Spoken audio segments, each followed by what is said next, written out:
अस्सलाम वालेकुम, नमस्कार, सत श्री अकाल एंड गुड इवनिंग। मैं हूं आरज़ू काज़मी और आप देख रहे हैं पॉइंट ऑफ व्यू। हमें जी आज जॉइन किया है डॉक्टर इश्तियाक अहमद साहब ने। काफ़ी दिनों के बाद सर से मुलाकात हो रही क्योंकि अमेरिका के विजिट पे हैं।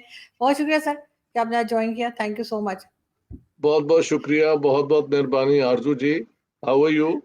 हाँ, बिल्कुल ठीक-ठाक सर। और यकीनन आपने खूब एन्जॉय किया होगा अपना विज़िट। और लेकिन आज बात भी हम अमेरिका की ही करेंगे कि जी एक तरफ हम देखते हैं कि अमेरिका पाकिस्तान को फंड भी दे रहा है, चाहे F-16 के लिए दे रहा हो या कुछ भी कहकर, और दूसरी तरफ जो है उनके प्रेसिडेंट एकदम से पाकिस्तान के ऊपर कह देते हैं कि जी बड़ी डेंजरस कंट्री है, साथ-साथ न्यूक्लियर एसेट्स के बारे में भी बात करते हैं, जिसके लिए कहा यही जाता है कि पहली बार नहीं है। तो सर ये आखिर क्यों हमेशा पाकिस्तान के पास जो न्यूक्लियर एसेट्स हैं या न्यूक्लियर बॉम्ब है उसके ऊपर एक सवाल उठता रहता है, जबकि कई कंट्रीज के पास है जिसमें भारत भी शामिल है और कई दूसरे मुल्क ऐसे हैं जिनके पास है, उनके ऊपर कभी ऐसा शक और शुबा नहीं जाहिर किया जाता जो पाकिस्तान के ऊपर किया जाता है। सबसे पहले ये एक क्लासिकल तरीका है, इसे कहते हैं कैरेट एंड स्टिक।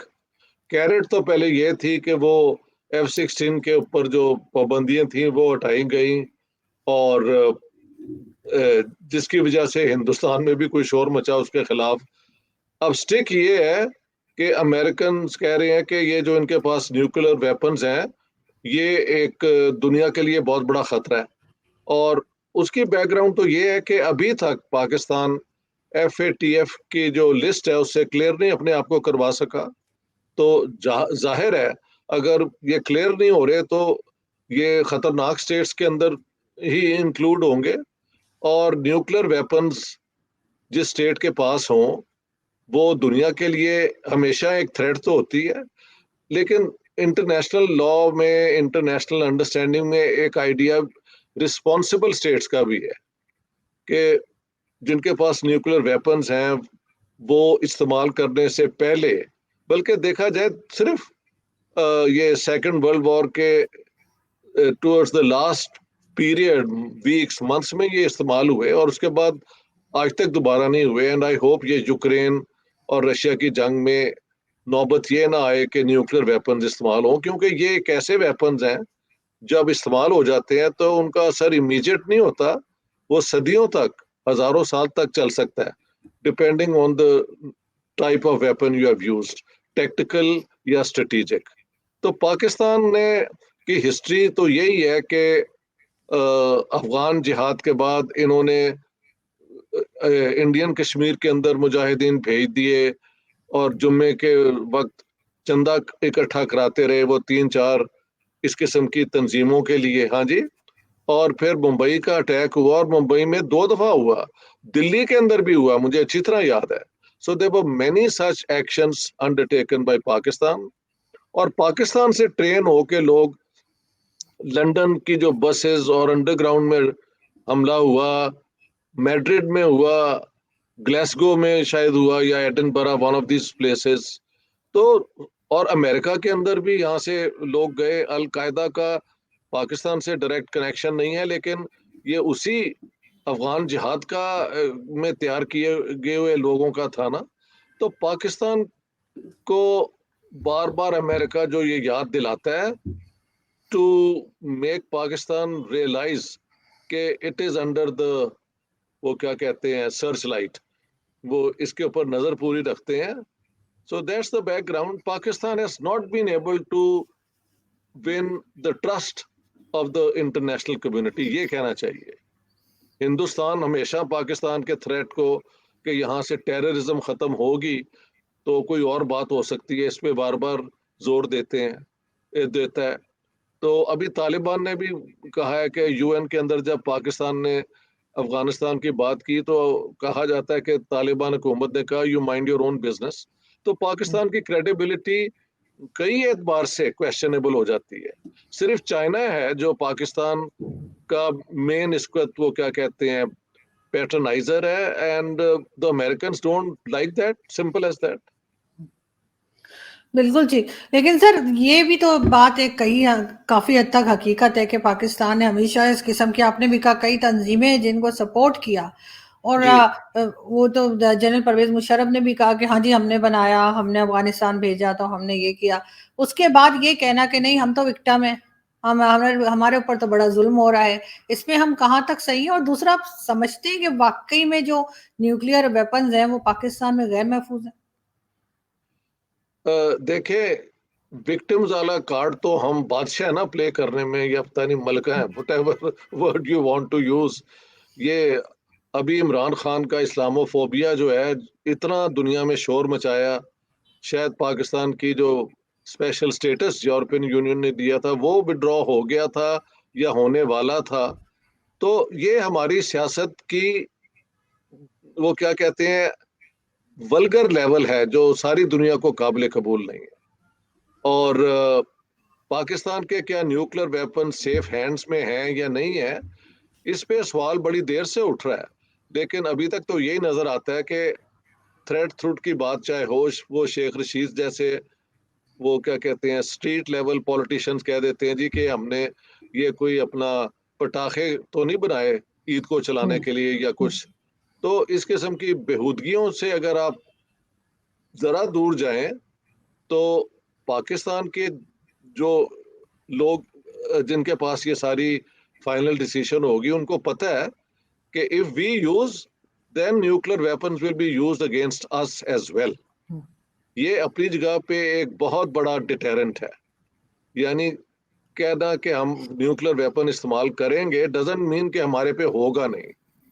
तो unless we are all into national harakiri कि अब हमने पाकिस्तान, हम चला ही नहीं सके, तो हम तो डूबे हैं सनम, तुझको तुमको भी ले डूबेंगे, अगर ये वो फैसला कर दें तो फिर कोई हरकत हो सकती है।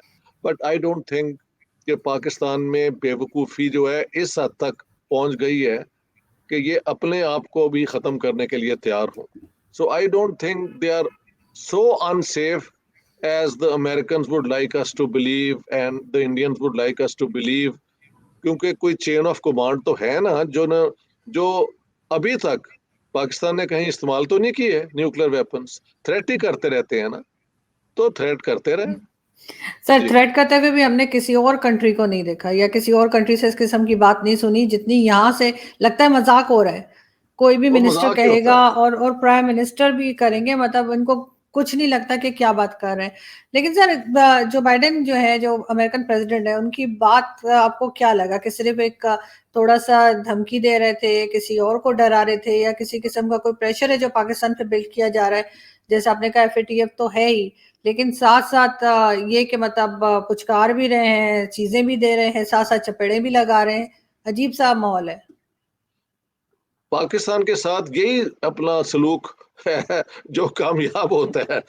क्योंकि अगर आप पाकिस्तान से बहुत प्यार करना शुरू कर दें तो इनकी जो है वो आदतें जो हैं एक चंचल होने की और वो होने की बहुत ज्यादा हो जाती हैं। ये भी हमें दे दो, वो भी हमें दे दो, ये हो गया, वो हो गया। अभी डिजास्टर रिलीफ पे ज्यादा, सबसे ज्यादा पैसे शायद अमेरिका से ही आए हैं। तो इन्हें वो जो है ना, कैरेट एंड स्टिक, कैरेट तो इनको हासिल करने का बड़ा पुराना वो एक आर्ट है।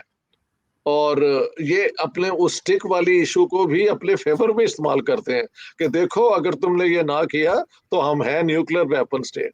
हम्म। लेकिन दुनिया इस राग को सुन सुन के तंग आ चुकी हुई है।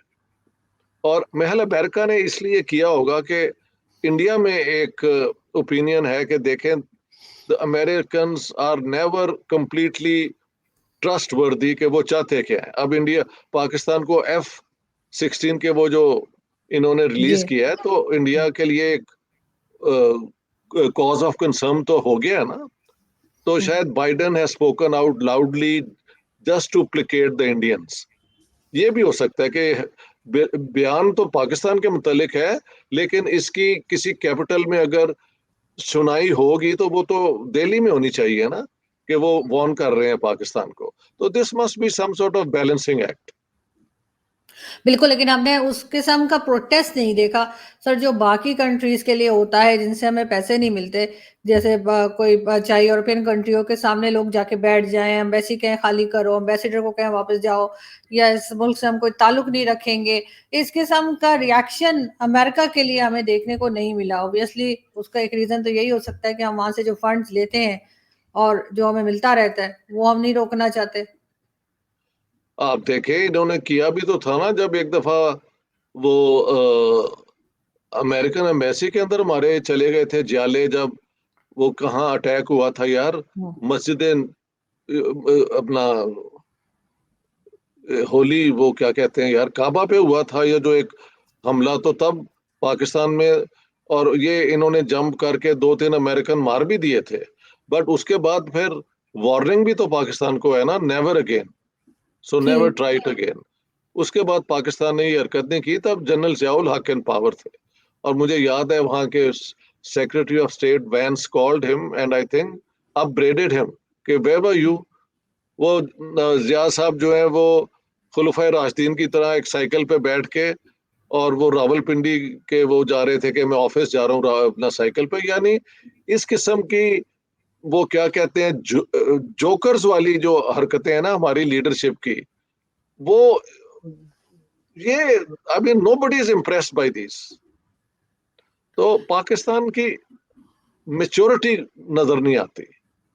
सर शुरू से ही मेरे ख्याल है भुट्टो साहब के जमाने से जब इस पे बात की जा रही थी कि जी बनाना है, न्यूक्लियर स्टेट बनानी है, उसके बाद हमने देखा जिस तरह से बात आगे बढ़ी, और फिर डॉक्टर कदीर खान को हाउस अरेस्ट भी किया गया।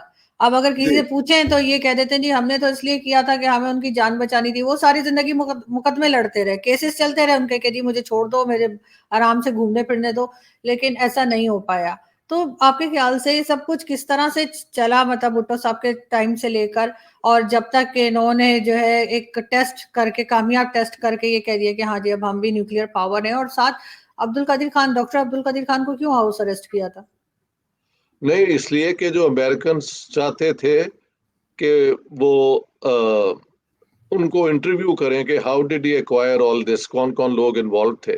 तो मुझे याद है कि बेनजीर भुट्टो के बल्कि कत्ल में, अब I am not blaming anyone, लेकिन अमेरिकन जो थे, while Benazir Bhutto was in Washington DC, तो उन्होंने कहा था कि if I come to power तो we will let the American interview ये अब्दुल कबीर खान। लेकिन उससे ये हुआ कि बाद जब वो वापस आई, तो जिन लोगों को इंटरव्यू उन्होंने करने की इजाजत देनी थी, उनके इर्द गिर्द जो लोग हैं उन्होंने असैसिनेट कर दिया था। सो और by the way Musharraf had said कि no the Americans will not get the opportunity to talk to Abdul Qadeer Khan. और फिर कदीर खान को फिर उन्होंने हाउस अरेस्ट कर लिया। एक कॉम्प्रोमाइज हो जाता है ना कि हम आपको तो इंटरव्यू नहीं करने देंगे, लेकिन इनकी फ्री एक्टिविटीज पे हम पाबंदियां लगा देंगे। तो इस किस्म की बात है। मगर पाकिस्तान की रेपुटेशन तो यही है कि ये एक रिस्पॉन्सिबल स्टेट नहीं है। सर एक एक बात ये भी तो चली थी डॉक्टर कदीर खान को लेकर के, वो ये जो कहना चाहिए न्यूक्लियर बनाने की जो भी होती है तरीका होता है, या जो उसका प्रोजेक्ट होता है, जो फॉर्मेट होता है, वो किसी को देने लगे थे, किसी और कंट्री को ये प्रोजेक्ट उनका कंप्लीट कराने लगे थे। सुना तो यही है, उसका एविडेंस कहीं ये इन्होंने पेश किया है या नहीं किया। मुझे इतना बात है कि जब मुशर्रफ ने कहा था ना कि हम उन्हें ये हाउस अरेस्ट कर रहे हैं, तो but we have let him keep his millions, यानी वो ये हाँ। इल्जाम ये वो मुशर्रफ ने लगाया था कि वो इस किस्म की जो है ना टेक्नोलॉजी या इंफॉर्मेशन वो बेच रहे हैं दूसरे मुल्कों को, and hmm. He can keep his millions. ये मैंने क्योंकि खुद हम्म। अपने कानों से सुना है। तो इट मींस के according to Musharraf, actual fact क्या I don't know, Qadeer Khan was selling all this out to foreign powers. लेकिन सर कभी ये चीज सही खुल के बात हुई नहीं इसके ऊपर कि क्या है। लेकिन हाँ वो ये मुझे जरूर इतना है कि कहा यह भी जाता था कि उनकी बहुत ज्यादा, इवन परवेज मुशर्रफ से पहले भी यही सुना जाता है कि उनका जो घर था E7 में, वहां पे बहुत ज्यादा जो है वो सिक्योरिटी खड़ी की गई थी, और कोई दो चक्कर भी अगर लगा ले के कोई स्ट्रीट ढूंढ रहे हैं तो मेरे फादर कहते थे रोक लेते हैं, कहते कहाँ जा रहे हो, अगर कोई ठीक है। कोई स्ट्रीट नहीं मिल रही तो। ये सारा ये सब कुछ भी हुआ है यहाँ पर। ये तो बिल्कुल हुआ है, क्योंकि कदीर खान पे कई किस्म के इल्जाम है ना। एक तो वो जिस तरीके से वहां से टेक्नोलॉजी लाए थे, अपना नेदरलैंड से, हॉलैंड जिसे कहा जाता है, वो भी अगेंस्ट द लॉ है ना। वो सारे ब्लूप्रिंट लेके आए, हम्म। ये सारे ये जेम्स बॉन्ड टाइप करेक्टर बने ना from a Pakistani point of view. Fine, Mahal hmm. Israel ने भी जब बनाया होगा तो अमेरिका से कहीं से चुरा के लाए होंगे ना ये टेक्नोलॉजी। तो ठीक है, पाकिस्तान ने एटॉमिक ये न्यूक्लियर वेपन बनाना था, जैसे भी कदीर खान ने बनाया। और परवेज हुदबॉय जो है हमारे लीडिंग फिजिसिस्ट, उन्होंने खत पढ़ के सुनाया था जिसपे कदीर खान ने एडमिट किया कि मैं आउट ऑफ पेट्रियोटिक फीलिंग्स के इंडिया के पास है तो हम अपने सिक्योरिटी के लिए ये एक वेपन बना लें, लेकिन ये जो पाकिस्तान आर्मी है ये एक रोग आर्मी है, इन्होंने कोई पाकिस्तान की खिदमत नहीं की। तो अब मुशर्रफ की तरफ से इन पे इल्जाम है, कदीर खान साहब की तरफ से इल्जाम पाकिस्तान आर्मी को है।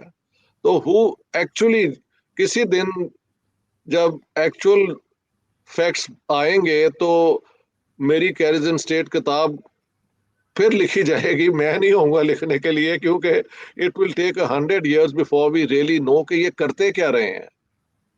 रैशनल पॉइंट ऑफ व्यू से तो पाकिस्तान की एक्टिविटीज बिल्कुल chaotic, without a focus, without a strategic thinking रही है। कारगिल ले लें आप, 65 वॉर ले लें, इन्होंने कभी नहीं सोचा कि अगर एक मिलिट्री ऑपरेशन भी इस लेवल का करना है तो पूरी coordination diplomatic level, political level, international level और यूएन लेवल पे हमें क्या क्या करना है। वंस दे डू इट तो बाकी फिर जो गवर्नमेंट होती है और फॉरेन ऑफिस होता है उनको अजीब अजीब किस्म की स्टेटमेंट देनी पड़ जाती है। अब देखें, अब जो पाकिस्तान के जो है परमानेंट यूएन में रिप्रेजेंटेटिव, क्या नाम है उनका, Akram whatever, you know, he should be remove now, वो रिटायर हो गए थे। Do we have no competent young energetic Pakistani diplomat to go and speak there? उसको वहां पे बिठाया हुआ है, out of retirement they brought him and placed him again. तो पाकिस्तान, अब देखें ना, इंडियन जो ये फॉरेन मिनिस्टर है, he is making a great impact on the world. एक तो ये है कि इंडिया ने कभी अपने नेशनल इंटरेस्ट को इस तरह बार्टर अवे नहीं किया, यानी कि उसकी बुनियाद पे आप लोगों से कोई कॉम्प्रोमाइज कर ले, हमने हमेशा किया। सर हमारे यहाँ तो जाके जो हमारी तरफ से अगर कोई जाते हैं, चाहे वो एम्बेसडर हो या कुछ हो, वो उल्टी सीधी पिक्चर्स दिखा देते हैं, फलस्तीन की पिक्चर दिखा देते हैं कश्मीर का बोलकर। इनको तो इतना भी नहीं पता कि क्या चीज कहाँ पे कहनी है और क्या रीचेक करना है, बताने से पहले तो बहुत ज्यादा ब्लंडर्स करते हैं। लेकिन सर लास्ट में मैं यही पूछना चाहूंगी कि एक न्यूक्लियर पावर कंट्री होने में या न्यूक्लियर वेपन्स होने में कितना कोई सिक्योरिटी मिलती है किसी कंट्री को आपके ख्याल से? क्योंकि यहाँ तो कहा जाता है अगर हम नहीं बने होते तो भारत हमें खा गया होता। ये और बात है कि उनको पता नहीं खाना भी है कि नहीं खाना। बैरी बुजान की एक मशहूर किताब है इसी सिक्योरिटी इशू पे, वो कहता है कि जब आर्म्स रेस शुरू होती है ना, तो उस आर्म्स रेस में जितनी आप ज्यादा लीथल वेपन, ज्यादा इफेक्टिव वेपन ले आते हैं, उतनी आपकी इनसिक्योरिटी बढ़ जाती है, क्योंकि फिर दूसरी साइड कोशिश करती है आपसे आगे बढ़ने को। तो पाकिस्तान की क्योंकि अपना बर्थ ही एंटी इंडिया उसमें हुई, टू नेशन थ्योरी और ये और वो, तो पहले दिन से इन्होंने इस चीज पे इन्वेस्ट करना शुरू किया। लेकिन आप बांग्लादेश भी तो देखे ना, उन्होंने इस आर्म्स रेस में कोई हिस्सा नहीं लिया, तो वो भी कायम है। और नेपाल भी कोई इंडिया के साथ उन्होंने न्यूक्लियर वेपन बना के अपने आप को सिक्योर किया हुआ है, या भूटान या श्रीलंका, कोई भी ऐसी स्टेट है जिसने अपनी सिक्योरिटी के लिए इंडिया के साथ आर्म्स रेस नहीं की, हमने की है। और उसकी वजह है कि हम, पाकिस्तान की सारी जो आइडियोलॉजी है, जस्टिफिकेशन है, वो तो यही है कि हिंदू और मुसलमान, इंडिया और पाकिस्तान कभी एक दूसरे के दोस्त नहीं हो सकते। और ये एक हिस्टोरिकल डिस्टॉर्शन है, पहले दिन से ये नहीं था होना चाहिए। अगर दो स्टेट भी बन जाती अमन अमान से तो शायद बेहतर हो जाता, लेकिन जहाँ पे 1-2 मिलियन लोग मारे गए हों, 14-15 मिलियन लोगों को घर जान बचाने के लिए भागना पड़े, उनके रिलेशंस फिर पता नहीं कितनी जनरेशन्स के बाद दोबारा ठीक होते हैं। तो ये मसला है। अब जैसे आपने कहना कि क्या पाकिस्तान की सिक्योरिटी उससे बढ़ गई है, if you talk to the Pakistani generals, of course they will tell you कि विदाउट न्यूक्लियर वेपन्स इंडिया तो हम पे जो चाहता कर लेता, विच एक्चुअली इज ट्रू। अब एक रिस्ट्रेंट तो इंडिया पे है ना कि if you step out too much from the line. So there is a response from India, from Pakistan, जो कि इंडिया के लिए बहुत नुकसानदेह हो सकता है, लेकिन इसकी मैं समझता हूँ पहले दिन से कोई जरूरत नहीं थी। और एयर मार्शल असगर खान ने तो अपनी किताब में ये लिखा भी है कि ये 3-4 जंगें जो हमने की बेकार थी, और न्यूक्लियर ये जो वेपन्स का एक्वायर करना था इसकी कोई जरूरत नहीं थी। Because I don't think the Indians after 1947 ever wanted, जब 1950 का हो गया था ना लियाकत नेहरू पैक्ट, तो ये क्लियर था कि ये दो अब स्टेट्स हैं, ये अपने अपने सिटीजन्स को इक्वल राइट्स देंगी और ये अमन में रहेंगी। हमने वहां पे इस्लामाइजेशन शुरू कर दी, और इंडिया ने तो सेकुलर स्टेट बनाई ना, जो अब जाके कहा जाता है कि अंडर नरेंद्र मोदी मेजोरिटेरियनिज्म, हिंदू राष्ट्र का ये आया। लेकिन this is about 70-80 years after, हाँ 70 ईयर्स आफ्टर द पार्टीशन, हमने तो पहले दिन से ये काम शुरू कर दिया। तो ये है स्टोरी पाकिस्तान की। सर, कहा तो ये भी जाता है कि जो हिंदू और मुसलमान कई सौ साल से साथ रह रहे थे, उनको अंग्रेजों ने आके बताया है कि तुम लोग साथ नहीं रह सकते, और फिर जाके ये देख, पाकिस्तान को बनाया गया। स्टोरी कुछ ऐसे भी है। अंग्रेजों ने जब देखा कि एक यहाँ पे फ्रीडम स्ट्रगल की वो एक उमंग लोगों में आई है, तो इनको कैसे क्रॉस, वो क्या कहते हैं, रोका कैसे जाए, तो उन्होंने 1909 में सॉरी, वो मुसलमानों को सेपरेट इलेक्टर्स दे दिए और वेटेज दे दिया। उस दिन से मुस्लिम लीडरशिप जो है आगा खान से शुरू होती है, सर सैयद के ये सारे फॉलोअर थे, इन्होंने अपनी बका अंग्रेजों के साथ मिलके कांग्रेस को कॉर्नर करने में बनाई। और माफ करना, कायदे आजम मोहम्मद अली जिन्ना बहुत देर तक इसके हक में नहीं थे, लेकिन finally he also fail in line in 1937, और फिर ये इसी सियासत पे दो मुल्क बने। अंग्रेजों का पूरा रोल, अगर आपने अभी तक मेरी वो किताब नहीं ना ली, जिना हिज सर, सक्सेसेस, ली भी है मैंने, सर रखी है। ये अगर ली आप है, पढ़ ली लें है। तो उसमें देखें, it is admitted by Jinnah himself, he says कि up until now it was only Mr. Gandhi, Mr. Gandhi, Mr. Gandhi. Now the British are laying the red carpet for me. Second World War जब शुरू हो गई है, जी। और Lord Linlithgow जो viceroy थे, उन्होंने कहा in the promotion of Jinnah I had a personal stake. अगर मुस्लिम लीग और कांग्रेस हाथ मिला, ये अपनी पावर्स ज्वाइन कर लेते, तो शायद क्विट इंडिया मूवमेंट कामयाब हो जाती और हमें इंडिया छोड़ना पड़ता। तो पाकिस्तान अंग्रेजों ने जाते वक्त as a reward to the Muslim League बनाया, लेकिन ऐसा पाकिस्तान बनाया जो फिर फॉरेन पावर्स की मदद से ही चल सकता है। और इसलिए पाकिस्तान को शुरू से ही अमेरिका से, बरतानिया से ये अपना मिलिट्री एड लेने का शौक पड़ गया, और वो शौक जो है वो अब एक आदत पड़ गई हुई है कि पैसे भी दो हमें और हथियार भी दो।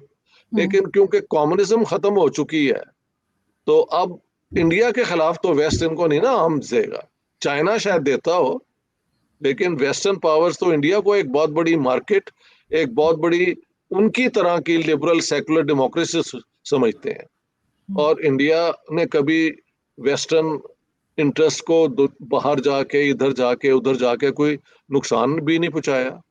पाकिस्तान की तो टेररिज्म जो हुई है आप जानते हैं, वो एक फिर आपका वो जो होता है, क्या कहते हैं यार, आपका जो बायोडेटा होता है एज अ स्टेट, उसमें आ जाती है ना कि इन्होंने ये भी किया वो भी किया। मैडलिन ऑलब्राइट जो सेक्रेटरी ऑफ स्टेट यानी फॉरेन मिनिस्टर यूएस की रही है, उनकी कहावत है कि Pakistan is an international migraine. Migraine अब सर्द आप थे, इसके पास गुर्बत भी है, इसके पास इस्लामिक आइडियोलॉजी है, और इसके पास न्यूक्लियर वेपन्स भी हैं। तो सारी दुनिया के लिए ये एक वो क्या कहते हैं, जैसे इमरान जैसे Imran Khan is enfant terrible for Pakistani politics, Pakistan is enfant terrible for world politics. ये हमारी ये इस किस्म की ही हरकत है, और और ये सच्ची बात है। अनफॉर्चुनेटली ये सच्ची बात है सर, बिल्कुल। और अनफॉर्चुनेटली ना हमने इससे कोई सबक सीखा, ना हमें कोई शर्म आती है। हम ऐसे ही बैठे कहते हैं और कहते हैं बस पता नहीं क्यों सब हमारे पीछे पड़ गए हैं, और हम जो है तमाम जो मुसलमान हैं उनके हम ठेकेदार हैं। ये हमारा हमने एक सोच ये बनाई है। हमारा, क्योंकि हमारी अपनी कोई आइडेंटिटी थी नहीं। We are hmm, all South Asian भाई। यहाँ के जितने हमारे थे मौलाना मोहम्मद अली जौहर और ये, वो आपको इंडियन मुस्लिम कहते थे। We were hmm, Indian Muslims. India के रहने वाले लोग कुछ मुसलमान हो गए तो वो मुसलमान थे, लेकिन हम थे तो सब इंडियंस ना। हुँ, 47 के बाद हम पाकिस्तानी हो गए हैं। अब पाकिस्तानी होने का मतलब क्या है कि वी आर नॉट इंडियंस। एक नेगेटिव हुँ, डेफिनेशन हो चुकी है ना। इसको अब आप पॉजिटिव कर लें। ये जो हमारी जो महफिलें हुई हैं उनमें बाद में मुझे लोगों ने पूछा कि जी हल क्या है। मैंने कहा हल ये नहीं है कि इंडिया और पाकिस्तान दोबारा यूनाइट हो जाए, क्योंकि on both sides there is no interest कि ये इनकी रीयूनियन हो जाए। लेकिन ये नॉर्मल स्टेट हो जाए जैसे यूरोपियन यूनियन है, और फिर देखें कितना दरवाजे खुलते हैं हमारी प्रोग्रेस के लिए। कश्मीर का issue is not the cause, it's a symptom of this two nation theory और हिंदू मुस्लिम दुश्मनी की बुनियाद है। जिस दिन आप मान लें कि पाकिस्तान से ज्यादा तो मुसलमान यार इंडिया में रहते हैं, हुँ। तो बिल्कुल। India is as much Muslim state as Pakistan is. हाँ हुँ, जी। तो अगर आपको वाकई मोहब्बत बिल्कुल। है इस्लाम की, तो आपका चेहरा ये अरबों की तरफ क्यों हमेशा होता है? मक्का तो वहां ही है, हुँ, तो 5 वक्त नमाज के टाइम तो आप वो देखें, लेकिन अकल भी तो इस्तेमाल करें हुँ, ना। आपकी सारी रिश्तेदारी, आपकी सारी वो तो इंडिया में है, जुबान भी वही है। कल महफिल में एक लड़का मुझे मिला, वो केरला से था, अजमल, पीएचडी की हुई है उसने। हमारे जो हिस्टोरियन है याकूब बंगश, वो ये हार्वर्ड में आजकल फुल ब्राइट स्कॉलर हैं, तो उन्होंने मेरा शाम को डिनर किया हुआ था। कई हम लोग आए हुए थे, इंडियन भी पाकिस्तानी भी। वेरेवर यू गो, जुबान की बुनियाद पे, कल्चर की बुनियाद पे, फिल्मों की बुनियाद पे, म्यूजिक की बुनियाद पे अगर एक पूरी शाम गुजारी जा सकती है, तो वो तो हिंदुस्तानियों के साथ गुजारी जा सकती है। इट्स बिल्कुल, सो नेचुरल। ट्रू। हुँ, और मुझे वहां पे गाने भी सुनाने पड़े। मैंने गालिब को भी गाया, और वो जो है हजीन कादरी का कली कली जान हुँ, दुख लाखते करोड़, ये भी सुनाया, और एवरीबॉडी कुड अप्रिशिएट इट। तो या मैं अरबों को सुनाऊं तो वो मेरे पे what effect would I produce there? Hmm, nothing, except कि I am being a nuisance. मुझे मेरे गाने वो क्यों सुनेंगे, या मेरी बातें वो क्यों सुनेंगी? ये हुँ। सिंपल बात है, इनको भी पता है सबको। आप और मैं तो जानते ही हैं, इंडिया पाकिस्तान के सारे झगड़े जाली हैं, पॉलिटिकल हैं, आइडियोलॉजिकल हैं, सब्सटेंशियल नहीं है। बिल्कुल, और कहीं न कहीं जाकर ख़ास तौर पे टेररिज़्म को लेकर जो बात की जाती है, उस पे पाकिस्तान को बहुत ज़्यादा मेहनत करनी पड़ेगी, बहुत ज़्यादा काम करना पड़ेगा, तभी कुछ हर कंट्री से, इंडिया समेत सबसे टर्म्स बेहतर हो पाएँगे। थैंक यू सो मच बेशक। सर, आपने आज जॉइन किया। बढ़िया। बहुत शुक्रिया sir. Thank you. Thank you very much, all the best.